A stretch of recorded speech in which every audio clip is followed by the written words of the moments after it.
Pin है ना, यहाँ पे जो पिन दिख रही है, इधर होल दिख रहा है, ये होल के नीचे नीचे वो एडजस्टमेंट कैसे पता चलता है आपको? ये 2 फिंगर है ना आपके लेफ्ट हैंड के, इसको ऐसे पकड़ के ऐसे आगे पीछे कर सकते हो। देखो अभी नहीं लग रहा है तो थोड़ा आगे थोड़ा पीछे,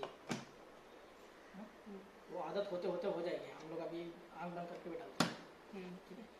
तो इतना बेसिक है, अभी हो गया है डेमो।